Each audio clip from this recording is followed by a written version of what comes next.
A 25 to 100 lens here. If you turn all the way down, then we have a new scale. The lens covers Super 35 sensor. With an expander that we launched, it will convert the lens from Super 35 to full frame.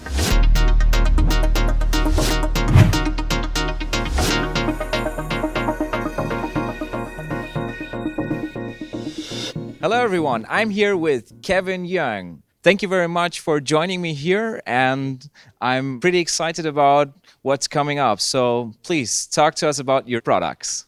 So right now in my hand, this is our 12mm t2.9 lens. So it's one of the widest lenses you can find in the market. And the great thing is it can cover a Vista vision sensor, meaning you can use it on red monstro without any vignetting. And another great thing is it is a zero distortion lens. What I mean by zero distortion is any good wide-angle lens in the market has a distortion weight at around 3 to 4%. For this lens, it's close to 0 point something percent. So meaning all the straight lines will be retained in your shot. It is one of the very important parameters for a wide-angle lens. And something that you're really known for at Laowa, right? Correct. We have been making some still lenses in the past, which is famous for the zero distortion part. This one is a lens we rehoused from our 12mm still lens. So it is a professional cine housing with the extended focus flow. It comes with EF or PL mount. And we are also going to include a step-up ring to step up the front diameter to 114mm so that you can use it with the standard matte box you can find in the market. And we have tested some of the matte box in the market and find it works really fine with our lens and without any vignetting at all. What do you think are the fields where people will most likely work with this kind of lens? Architecture is one of the most important part, and also some people, they may need some wider field of view, like for a landscape shot or something. They will consider this kind of lenses. It will not be, a lens that you use a lot of time in a feature film or so, but I mean, when you need it, then you have to get this lens. Can you expand a little bit on how the lens is constructed, how many lens elements are in there, and how it's actually constructed in terms of the technical specifications? It has a very complex optical design.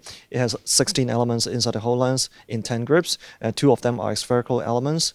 It's a pretty big spherical glasses that you can find in the market. And it contains 7 aperture blades to create a very nice sun stars when you're shooting. And it has a very good close focusing distance.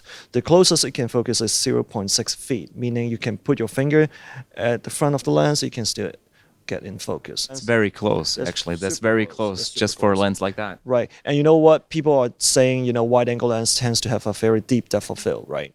For a lens this wide and this fast with a 0.6 feet close focusing distance, you'll still be able to create some shots with a shallow depth of field. And this is very rare in wide-angle shots.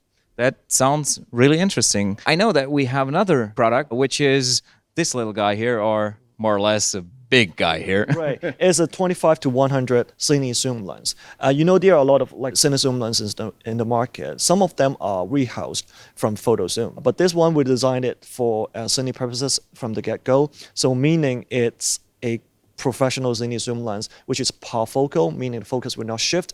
And it has a constant T29 aperture, meaning the aperture will not change when you zoom in or zoom out. And it's also got some special features, right? Correct. The lens itself can work with some of the new adapters that we launched. One of them is an expander, meaning because the lens itself covers a Super 35 sensor. So when you're using it with an expander that we launched, it will convert the lens from Super 35 to full frame. So there will be a 1.4 times multiplier on the focal length and also a one-stop light loss. Does it have any effect on the quality of the image created? The optical degradation is super minimal. Some people may, wonder, because there's a change on the focal length. So what about the scale on the lens? We have incorporated a little switch here. So normally it's like a 25 to 100 lens here. If you press this little button and turn all the way down, then we have a new scale. It will be like a 35 to 140 lens. So is there any competition in the market that does that?